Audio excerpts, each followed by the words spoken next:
Hello and welcome to NSIC Weekly. My name is Tom Frederick. I'm play-by-play voice of the University of Sioux Falls. I'm joined by Matt Witwicky, the NSIC guy for D2Football.com. Think of us as a watered-down version of the dynamic duo. How's that sound, Whit? You're Batman, I'm Robin, and if we were in tights, I'd be the skinnier, more physically fit-looking guy. Yeah, I don't think anybody really needs to envision or see me in tights for that matter. So we can just move along. That's All right. a good one. Yeah. We're here to rehash week 4 of the season and to look ahead to the final weekend of September. We'll also have a special guest, so you don't have to listen to us yammer for 60 minutes here. September 21st was a mild final Saturday of summer, about 75 degrees here in Sioux Falls, but the wind, it was gale force from the northwest at 30 miles an hour in Sioux Falls, but it did not dampen the enthusiasm of the fans who attended that USF Bemidji State game. Lots of tailgating before the contest. Witt was in his element, mingling with a large group of Beaver fans who made the journey in support of their nationally ranked squad, the 21st rated Beavers. I wasn't even 5 steps out of my vehicle, Tom, and I had Beavers fans coming on over saying, "Hey, you're the guy from the podcast." And I always get a chuckle when folks can notice us from that. And they were asking all kinds of questions, looking for you, of course. And I had to try and explain to them and kind of get to the point where, hey, he's up actually calling a game and preparing for one. But then from there, Tom, they actually had me at gunpoint do a fireball shot, or maybe I just fell for it. I'm not sure which. But, a really good group and fans who were really knowledgeable and knew a lot about the Cougars and about the league. And I was very impressed with them. And you know what? It's just great to see a fan base travel like that. And, they do a real good job of supporting their squad. Man, got a lot of new followers and a lot of likes from the Bemidji fan base on Twitter/X following that game. Who knew, huh? Yeah, who knew? All right. For those of you who may not have known, I lost my wife 40 years in about April of 2020, a little over 4 years ago. And so I've been pretty much a social hermit for the next 4 years of my life until this summer when I did that online dating thing and I met somebody. Her name is Sharon. And believe it or not, she works at Augustana. Take that, all you folks who say I hate Augustana. Not so fast. Sharon's not much of a sports fan, but she wanted to attend Saturday's game. And we made arrangements that she'd be up in the booth with me and Tim Hyatt for the first half. And then the second half down on the field with Witt. Yeah, I know. I was skeptical about her consorting with a known hooligan like you, but skeptical too. Yep. She thoroughly enjoyed herself, in which she told me that you were a very good educator and that she'd like to do it all again sometime. You know what? When I came upstairs at halftime, and she was knocking on the window saying, "Save me." So I came on over and, I wanted to make sure that she had a chance to not just sit and watch you do a broadcast for 4 hours, including pre and post game. So, no, she was actually fantastic she had a curiosity about everything that was going on. It was really neat. Now, she did a lot of walking, like I normally do, despite my frame that might suggest otherwise. And, I was taking photos and different things like that. And she had a chance to really soak in a full game day experience, frankly, like not a lot of fans do. Yeah. Upstairs in the booth and downstairs on the field. She had a VIP pass, so it pays off to know somebody, right? You know what? Heck of a nice gal. You're a lucky fella. Yep, So I am. Let's get into the nitty-gritty now of the show. That's the outstanding performances from week 4. Nick Cornder over at the NSIC's home office in beautiful downtown Burnsville, Minnesota, selected Augustana sophomore quarterback Gunnar Hensley as the offensive player. Hensley is a Carlsbad, California native. He had 4 touchdown passes. He also caught a touchdown pass, believe it or not. Yeah. Vikings beat Northern 41-7. Hensley 28 of 35 on the day, 358 yards through the air. Junior linebacker Richard Wauer of Concordia St. Paul had a whale of a day for the Bears in their 27-17 win at Marshall. 13 tackles, including 10 solo stops for the pride of Muskego, Wisconsin, Richard Wauer, the league's second leading tackler through 3 games, believe it or not. And finally, the special teams player of the week, Wayne State punter Trevor Marshall, a Gretna, Nebraska native. Marshall punted 7 times, averaging nearly 45 yards a boot, a long kick of 65. He had 3 punts of better than 50 yards on Saturday as Wayne State won at Winona 28-21. Congratulations to Gunnar Hensley, Richard Wauer, and Trevor Marshall for their performances. And Witt, through 4 weeks, believe it or not, there have been no repeat players of the week in the Northern Sun. That's kind of refreshing. It is. And, it's kind of also nice when we see on these players of the week emerging guys like Gunnar Hensley at Augustana. When I got home later that night, I threw their game on, and they did the Philly special for a touchdown where he ended up going out for a pass and he was wide open. And I tell you, they were very impressive with him at the helm. And it felt like they offensively hadn't missed a beat from what they had been doing a year ago. And I think there's going to be a lot of teams in the Northern Sun who are going to go ahead and take notice. All right. Leading off our recap of September 21st, the Battle of Unbeatens took place in Mankato. 4th-ranked Mavs hosted surprising Minot State, but alas, there was no surprise at the end of the day as Minnesota State triumphed easily. Yeah, let's go ahead and catch some of the video here. You're going to see Minot in a position where they're having to pass, and Maverick gets in, and he is a beast on the end. He really is. You'll see the Mavs, they were throwing the ball quite a bit on this day, and Trayshawn Watson has really emerged for them as a premier weapon in this league. And they've got a bit of a 3-headed monster at running back where they're really able to be effective. And then you go ahead and you see furthermore the option of Minot. They're trying to go ahead and get the edge, then they're trying to go ahead and get the dive, and there's Krejci again. And the Mavs, we kind of thought that they may be just too athletic in this case for, and not allowing the edge and so forth. And then you're going to go ahead and see a heck of a catch by Watson in the corner here. Goes up and gets it, comes down for the score. And, the Mavs just dominated this football game and really took care of business in the way they needed to. They held Minot to, 232 yards offense. And Minot just couldn't get that ground game going, and they're just not built to kind of come back from that kind of deficit with the style of play they have, Tom. Nope, that's for sure. We've got a special guest this week, Witt, and it is the coach of the NSIC's lone remaining unbeaten team, Todd Hoffner. His Mavericks are 4-0 overall, 3-0 on the conference. Augie is 2-0 in the league, but the Vikings have a non-conference loss, so the Vikings looking up at Mankato, the lone unbeaten. Coach Hoffner, welcome to the NSIC Weekly podcast. Great to have you. Matt, thank you very much. It's an honor and a pleasure to be with you two guys. It's been a very impressive first 4 weeks, Coach. Ranked 4th by D2 and 7th by the coaches. The Mavs are averaging 5 touchdowns a game, 477 yards a contest. You've won at a couple of tough locales down in Maryville, Missouri, and at Wayne State. You had a nail biter against Bemidji at home, and then a big win last weekend we just talked about over Minot. What do you attribute your squad's early success to this 4-0 start?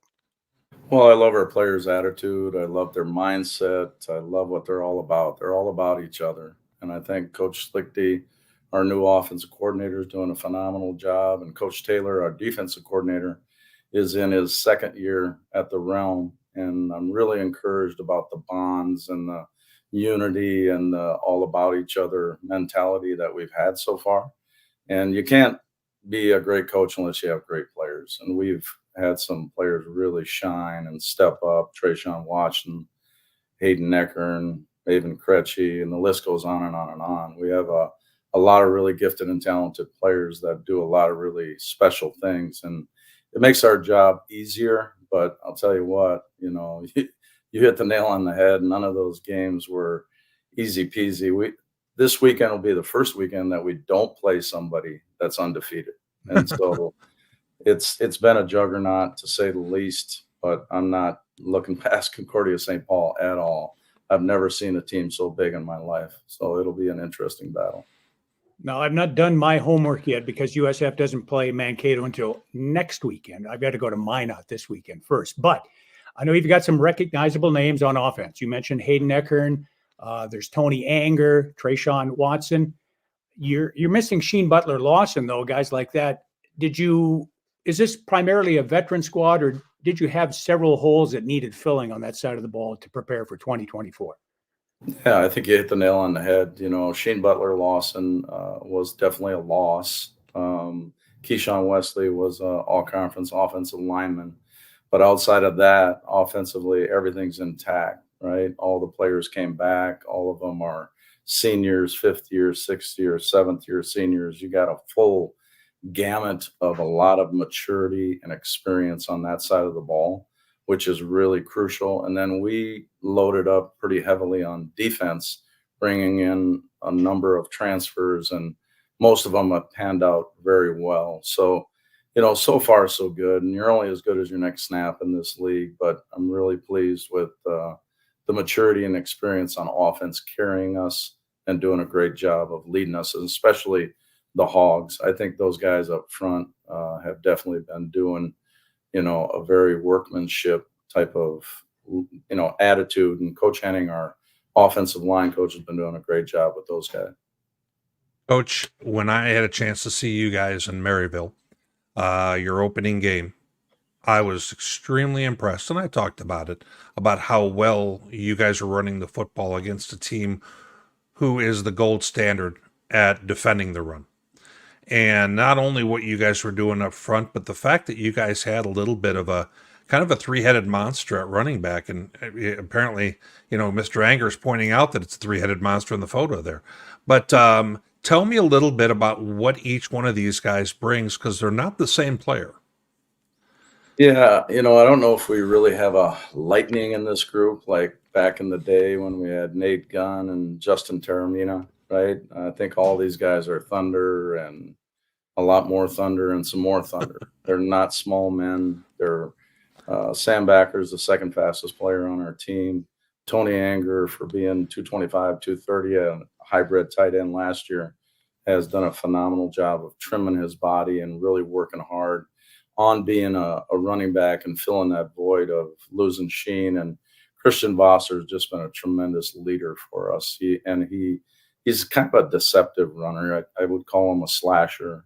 He definitely does a nice job of seeing holes and trying to keep his pads down. And all of them, knock on wood, have been doing a pretty darn good job of taking care of the football. So, in this whole group, they're all Minnesota natives. So that also makes us proud.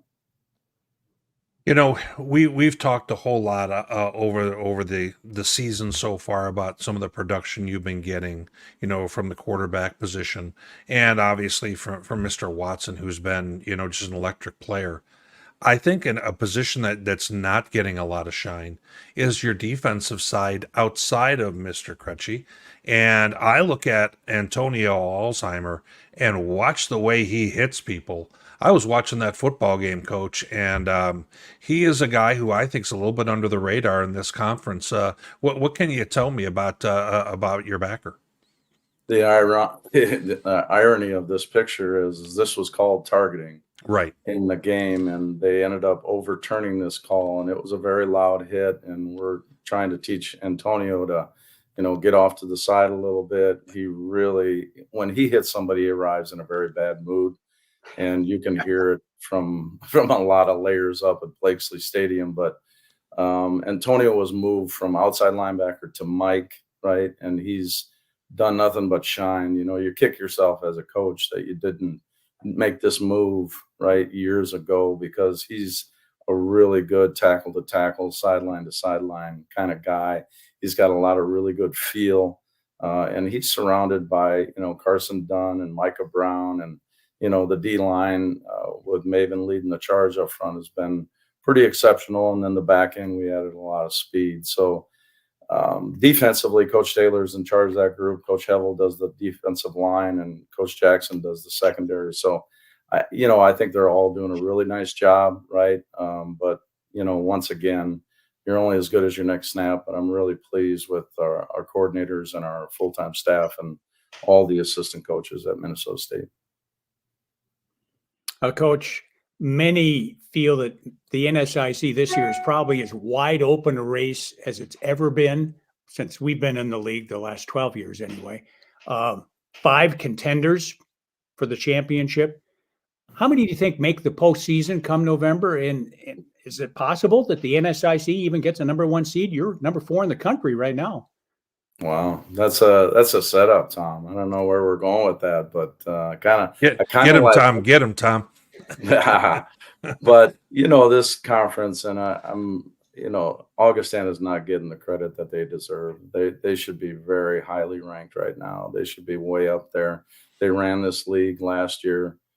They represented our conference exceptionally well and did really well in the playoffs. And we squeaked by Bemidji, right? Anytime somebody runs for 300 yards on you and you get out with a win, that's a pretty lucky day. So Bemidji is a very formidable team along with Augustana. Sioux Falls is the new up-and-coming team. Minot's coming out of nowhere. Moorhead, Wayne, who we played, right? Statistically, we did well against Wayne, but it was 28-28 late in that game, and it took a game-winning drive to win it. So this league's up for grabs, right? And we're forgetting to talk about the monster that we play at the end of the season in Duluth. Yeah. So I think there's about 7 teams that, are definitely in a position. You got to play the next play. You got to play the next snap, the quarter, the half, and stay where your feet are. Because, I think some teams have been getting caught in looking 1 week ahead and fall into that trap game. And I've warned our players about this week and who we play next week. And you better watch out, because Concordia St. Paul, they're not going to be nice to us. And they're a very good football team, and they'll get out like gangbusters, and they're going to, run the ball really well. And if we can't stop the run, it's going to be a long day for us. Coach, you kind of alluded to obviously your next opponent. You guys have had plenty of games where, that, especially like I look at that Wayne game, and there was certain pieces of that Northwest game where it seemed like you guys were clearly the better team, but then kind of find yourself in a little bit of a situation. What does your team need to do you think, to clean things up in a certain way to maintain this undefeated run you're on? Well, I think we got to stop scoreboard watching. I think we've gotten out of the gates really well. I think we're really prepared. I think we enter the game with a really good game plan, and I think things unfold, and we're putting our players in good positions. But, all gas, no brake, all about. Starting the second half, we need to play better. The last 2 games we've had a 3-and-out, and we've had a field goal on offense. And, defensively was, lights out last week against Minot. And they're such a physical. You talked about Antonio Alzheimer hitting that Minot State team. They have some very physical players, and we're feeling the pain of that game with a couple guys being out and not available this weekend. So, physicality, when we're the most physical football team on the football field, we're at our best, right?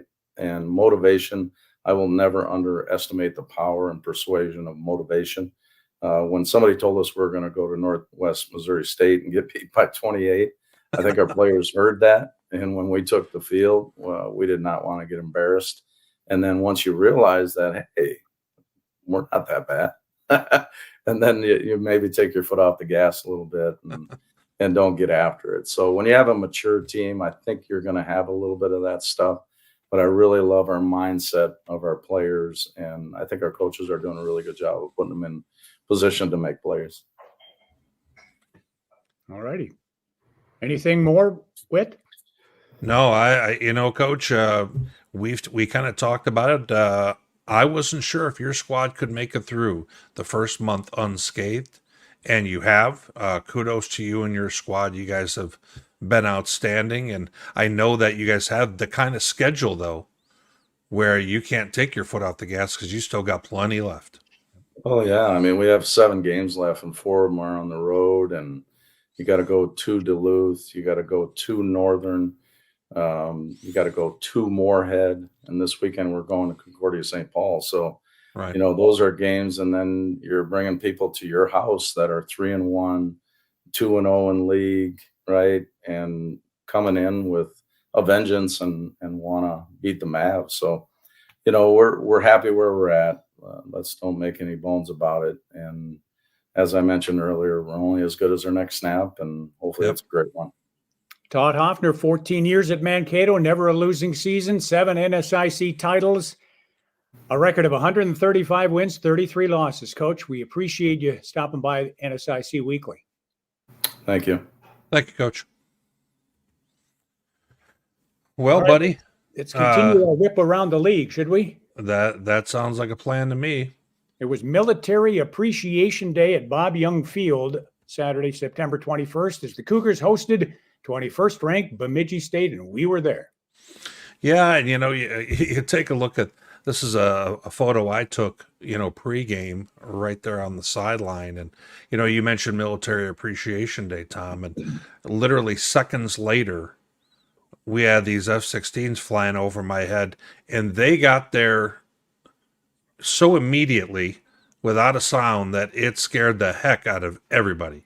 And you know what? Quite the way, though, to celebrate that day, and I thought that was pretty cool when they did that. 28-24 was the final. It was back and forth. 14-0 Bemidji after one. Cougars in front, 17-14 at the half. Sioux Falls had a 24-21 leading going into the fourth quarter. Couldn't hold it. I was very impressed with Beaver quarterback Sam McGath.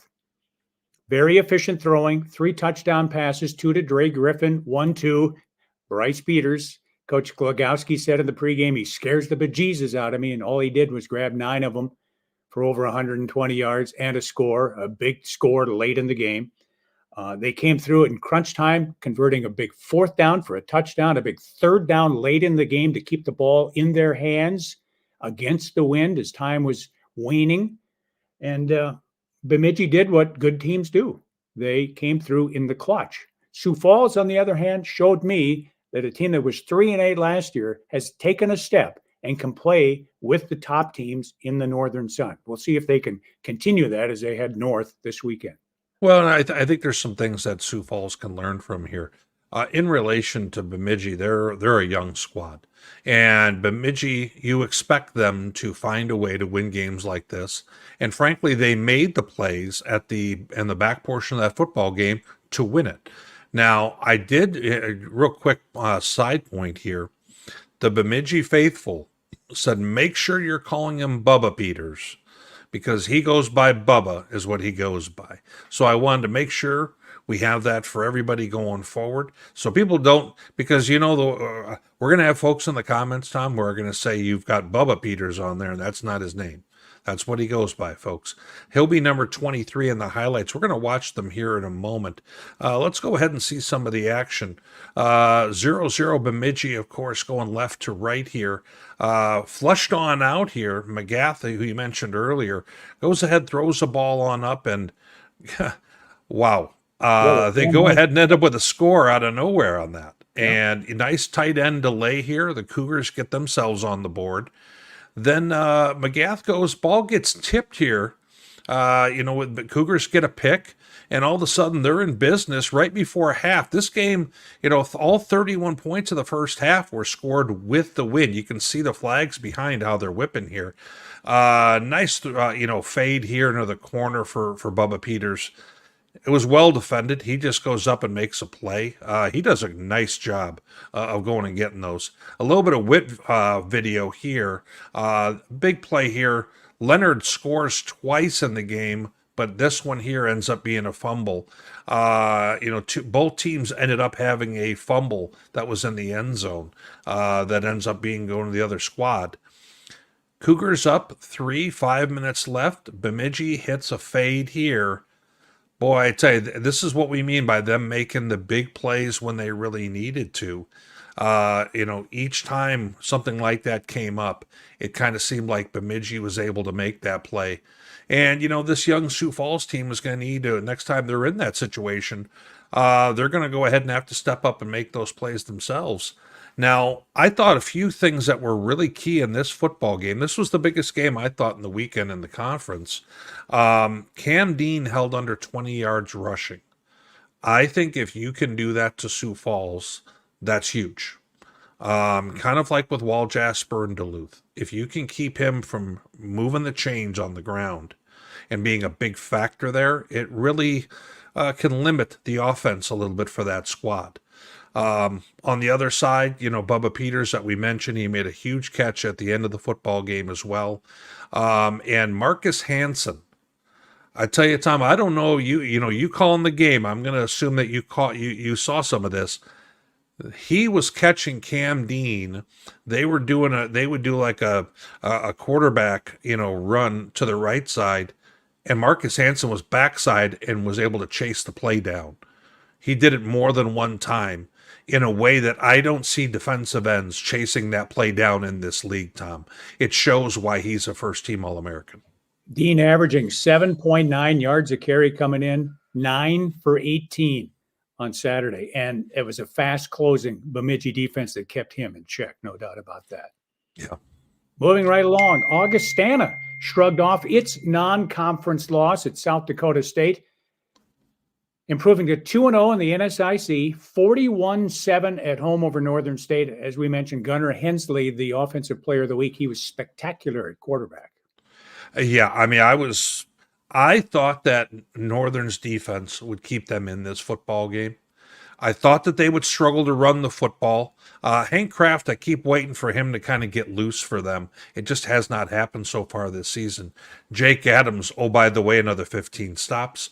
But this one was really all about Augustana and how well their offense played. But don't sleep on the fact that their defense limited, the Wolves to under 150 yards offense, sacking the quarterback 5 times.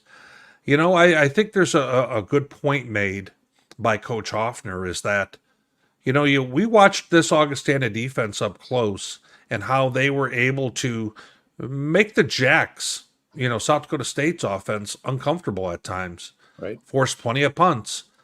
How does that translate to playing against Northern Sun teams, and especially when we start seeing them play the better ones? I'm kind of anxious to see that. I think it's going to translate very, very well for Coach OJ and company. No doubt about that. Yeah. All right. Wayne State got a big road win down at Winona, Minnesota. Nick Bowen wasn't flashy, but all he did was throw for 4 more touchdowns in that 7-point victory. You know what? I skimmed through a good portion of this game during my lunch hour today. Surprised by how Wayne had less than 250 yards offense, scored 28 points, and ended up winning this one.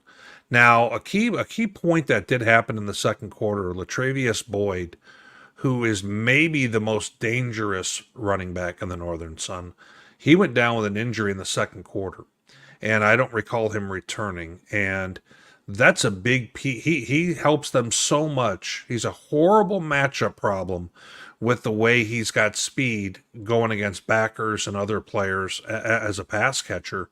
Not to mention he can get outside and break runs because he'll just run past you. Now, Kendrick Watkins-Hogue continues to be a guy who has been a big play guy for them. He had another big score.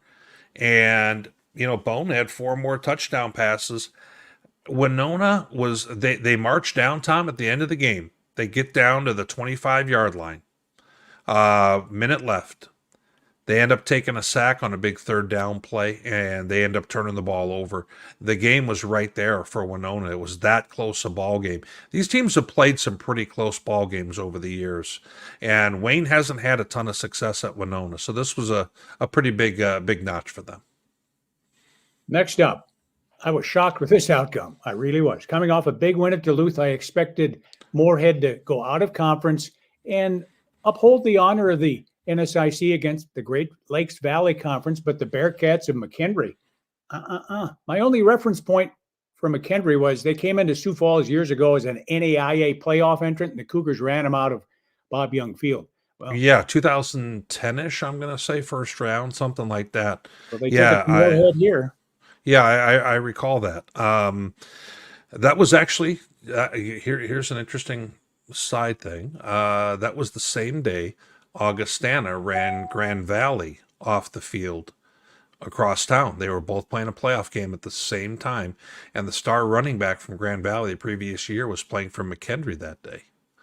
So it was kind of a weird deal. Something happened with him at school and ended up not being around anymore and ended up McHenry. But getting back to this contest, the 12-hour drive for the Dragons, I kind of felt like they came out a little worse for wear in this one. They were down 16-7 early.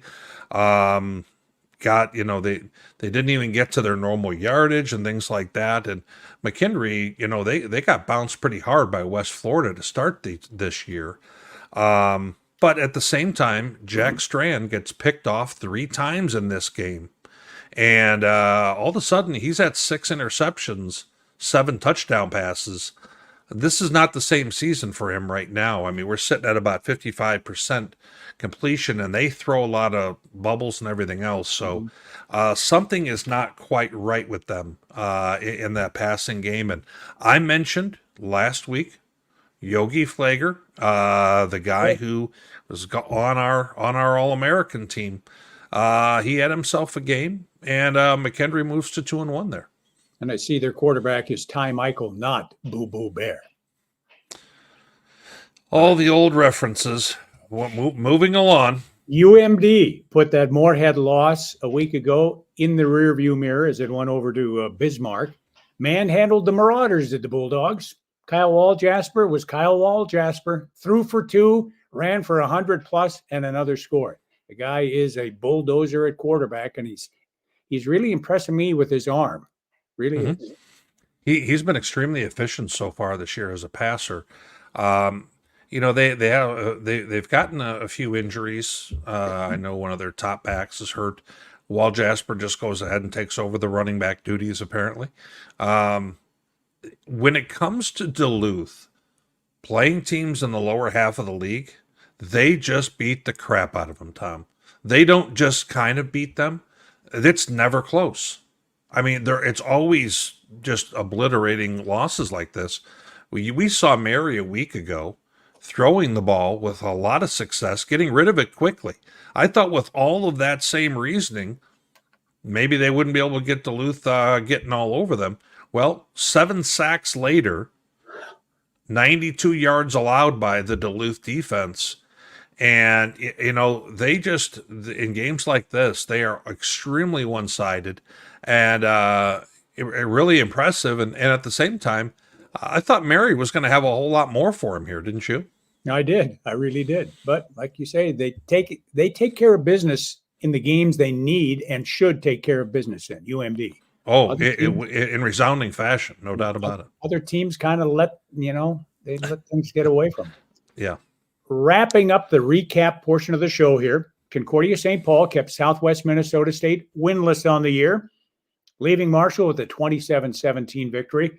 And one of the top running backs in the league and one of your favorite guys, Jalen Richardson, does what he does, another 100-yard day for the Golden Bears. He also went to the house once. Yeah, I mean, you can set your watch to him having big days in this league. I mean, he's just he is a heck of a back. At the same time, they were able to Concordia was able to score through the air. They had a 50-yard touchdown. So this is kind of what we were talking about with them, is getting a little bit more complete offensively and having a little bit more than just Jalen Richardson. And they pulled it off here in such a way where now all of a sudden they get themselves a little momentum. We've always kind of thought that Concordia was probably that team that was a little bit better, Tom, than that little bottom third. But you gotta notch wins for that to be the case. I thought on the other side for Southwest that Kendon Krogman, this was his best play so far for the Mustangs. So maybe they're going to be able to build a little bit off of that performance, because that's really been a trouble spot for them so far this year, offensively, and some type of consistency at that quarterback spot. They need somebody to step up there. And based on those numbers, it looks like he's got the inside track of being the number one guy going forward. Yep. Well, many, many thanks once again to the exclusive sponsor of the NSIC Weekly podcast. And it's about this time of night that my stomach starts to growl, Witt starts to salivate. We're talking Boss's Pizza and Chicken. Yeah, I have not eaten anything except for Pringles this afternoon at about 2:00. So all of a sudden, that looks extremely good. And you know what? I have yet to do the app thing yet, Tom. So I may need to go ahead and try my hand at that. Maybe while you're doing like the Jeopardy segment, I can download the thing, because I know I'll have all kinds of time on my hands. You should have downloaded it by now and maybe not used it, but it should have been on your phone by this point. Fair enough. Fair enough. Well, you and I are both going to have to try our hand at that, but I may still do that yet tonight. So we'll see. All righty. So we continue now. The D2Football.com top 25. No real upheaval this week. Top 4 teams remain the same. 3 squads from the Northern Sun remain ranked. And what was there? 1 newcomer perhaps this week? There ended up in the field as a whole. If you take a look at the very bottom, you've got CSU Pueblo, Okay. who has come on back in. I think people have kind of come around to the fact that they played Grand Valley State pretty close, and they're undefeated, and that kind of isn't a bad look then for a team. Carson Newman has brought back the triple option, Tom, and they beat Wingate, who was ranked previous to this week. So Carson Newman, brand new head coach, and they are unbeaten so far this year. Not a whole lot different than the Minot story, but they've notched a win over a top 25. The other team that came in is West Alabama, 18. Ooh. They beat West Florida, who they won at West Florida in double overtime. West Florida drops down to 20. That's kind of otherwise on the Northern Sun side of things, like you mentioned. Not really much has changed, and we're still real bullish and high on Mankato, higher than the coaches are. That's kind of one of probably the most noticeable differences. Yeah, they're 7th in the AFCA coaches poll. Yep. All right, I feel like the Twins here a little bit. I really do. Sinking in the standings. Now, you pick winners 83% of the time.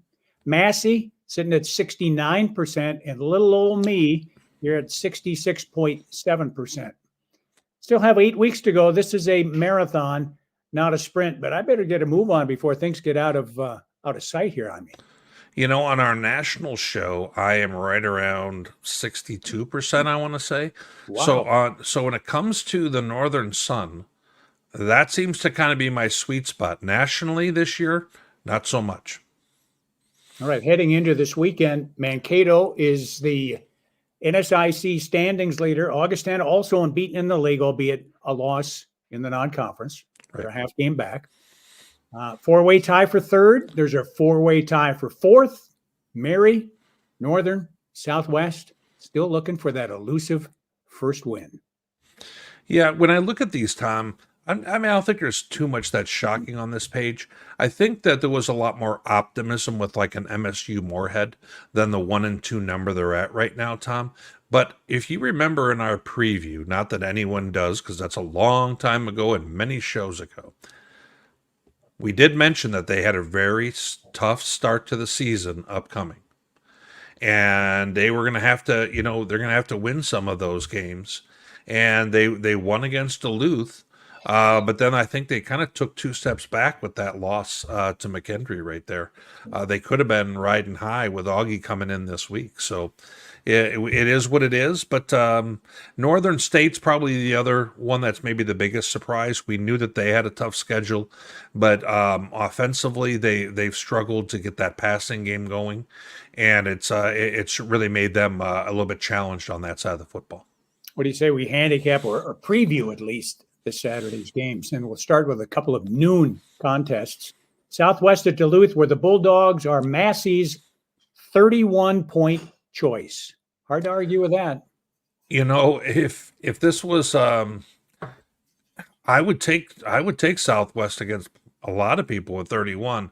With the way Duluth takes care of business against a young quarterback that they're going to be sending pressures from all over the place, I think Duluth covers in this one. I think that's a tough matchup for the Mustangs. Next up at noon at Seafoam Stadium in St. Paul, Mankato, the 28-point pick over Concordia St. Paul. And again, that sounds about right to me, although Coach Hoffner thinks Concordia St. Paul is going to put up a heck of a fight. 28 sounds a little high to me at Concordia. They typically play pretty well there. And they're always going to be a physical ball club. I'll take the Mavs to win, but I'll take Concordia to cover that number. We're going to drop down one notch here on the schedule. Sioux Falls at Minot next at 1 o'clock. That's my game. Massey's got the Cougars 14-point favorites. USF has won 10 in a row in this series. By the end of the day, I'm pretty comfortable it'll be 11. I think with Coach Glow obviously being at Mankato, Todd Taylor, who's the DC at Mankato, uses some of the stuff that Glow had done, and there's a lot of similarities there. They just had a chance to watch the way Mankato was able to defend the Beavers in that option attack. I'd like to think that that's going to help them get as much of a blueprint as possible. But at the same time, I think there's going to be some moments where Minot is able to put them in a bad spot, getting to the edge a little bit.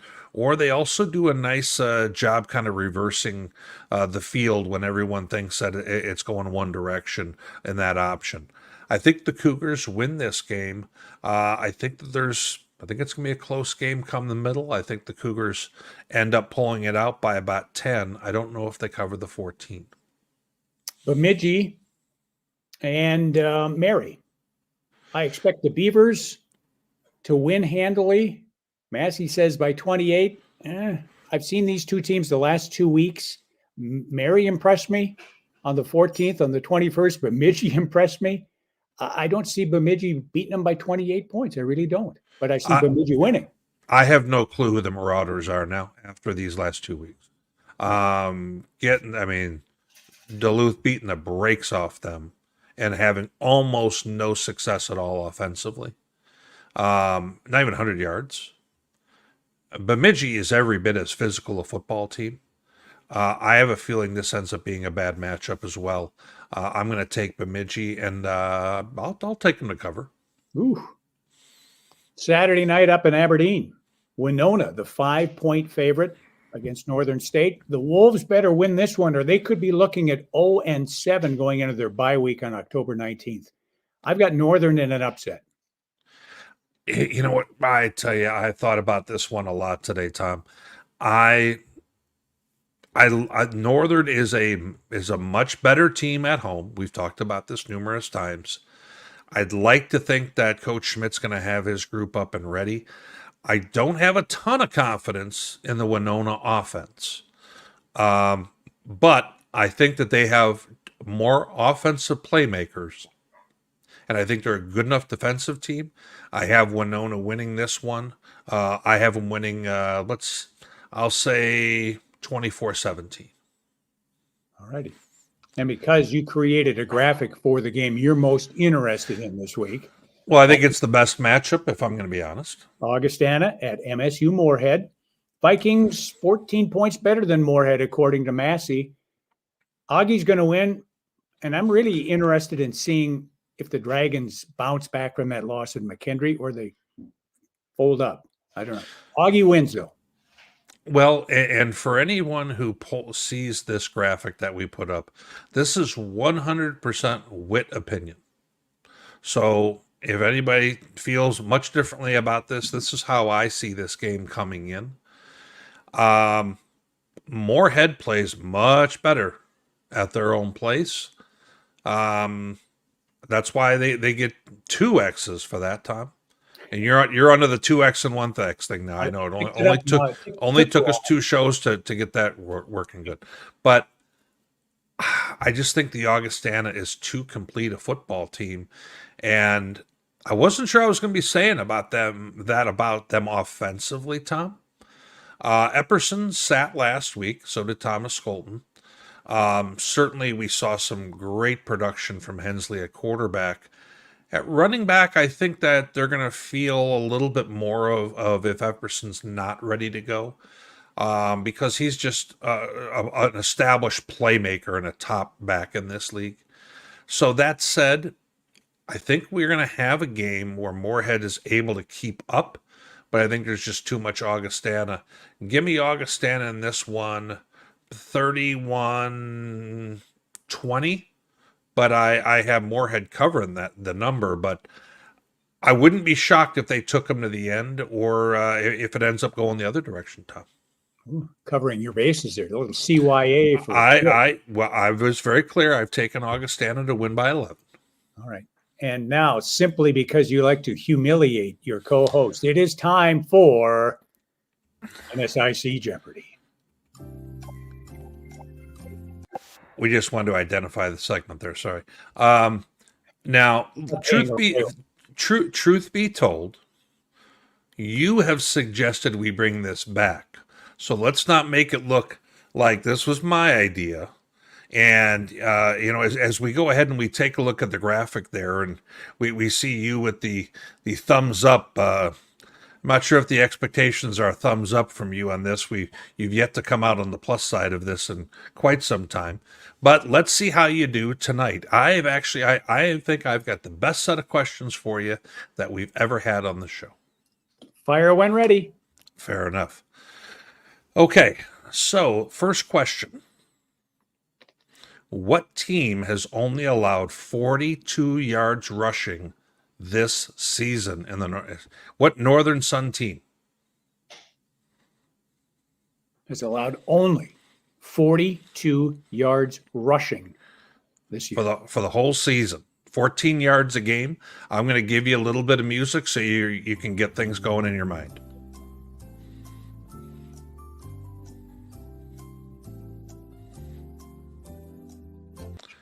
Okay, so time is now up. Concordia St. Paul. No, and by the way, this is defensively who's only allowed. Yeah. Okay. Wild stat. Thank you. God, I've been waiting to use that. So it is UMD, Minnesota Duluth. It's only allowed 42 yards rushing. Yep, we're off to a hopping start so far. Wow. Okay, next question. Who's leading the conference in rushing yards right now? In rushing yard.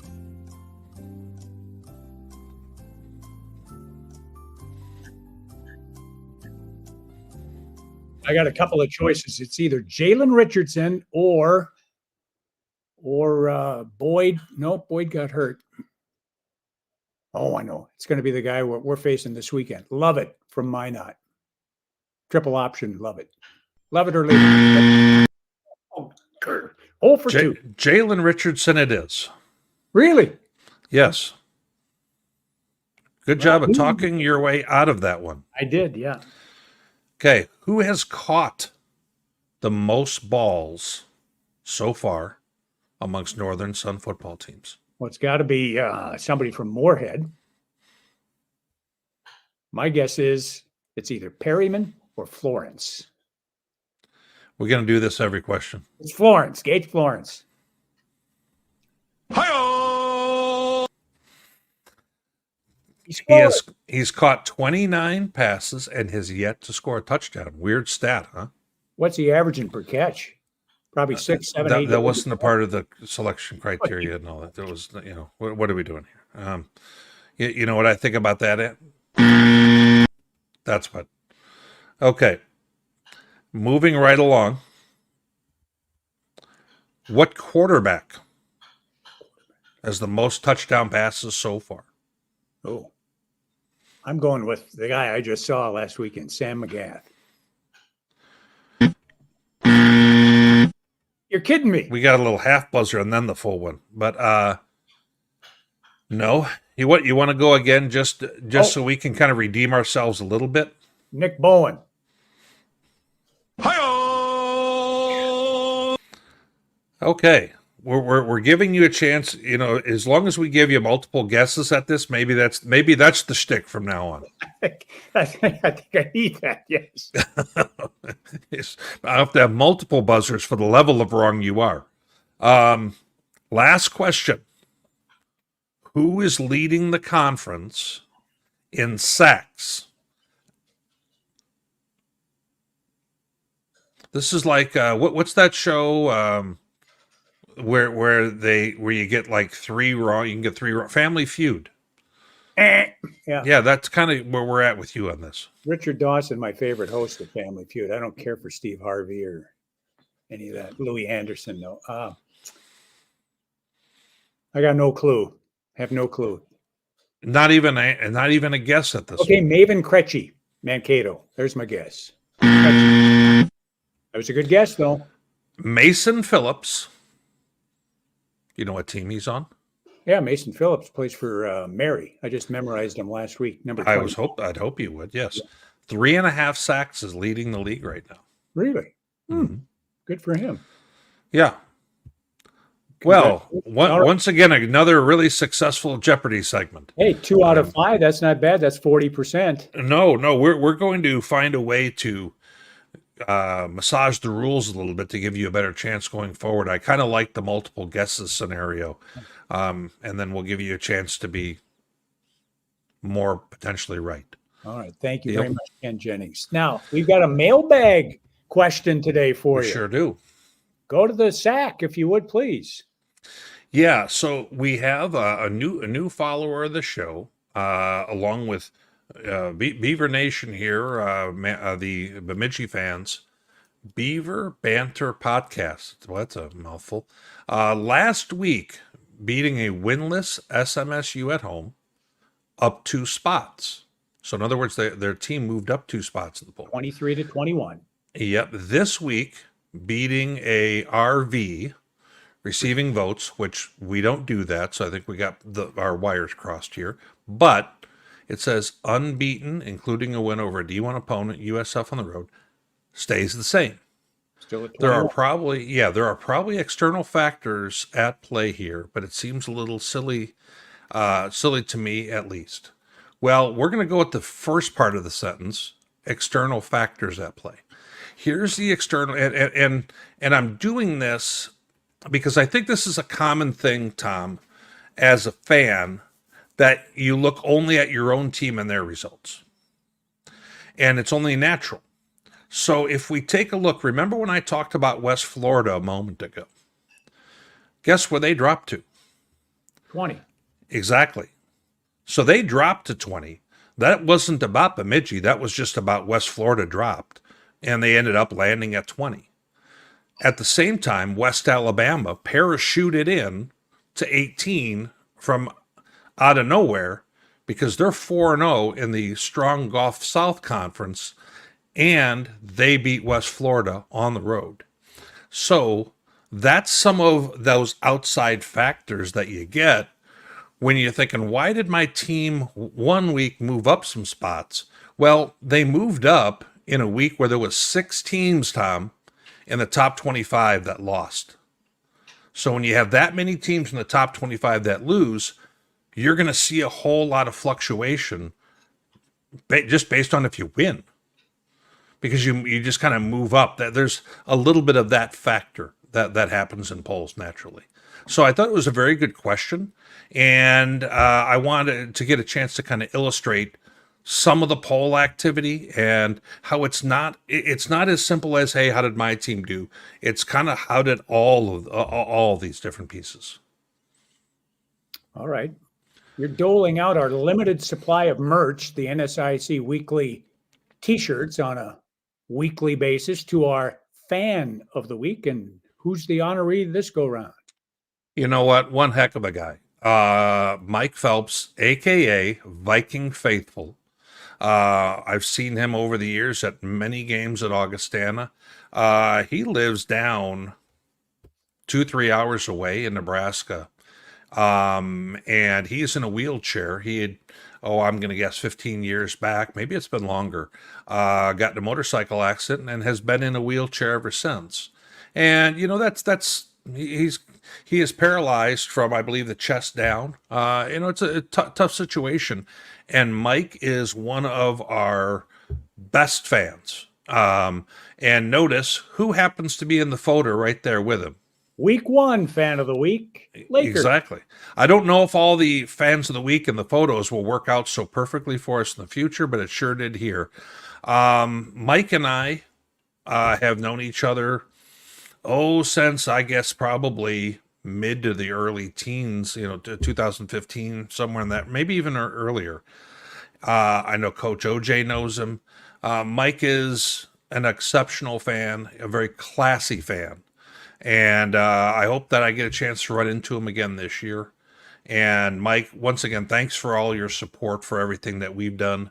And I'm thrilled that this is the reason that we do a fan of the week like this, Tom, is for guys like both of the fellows we have in the photo.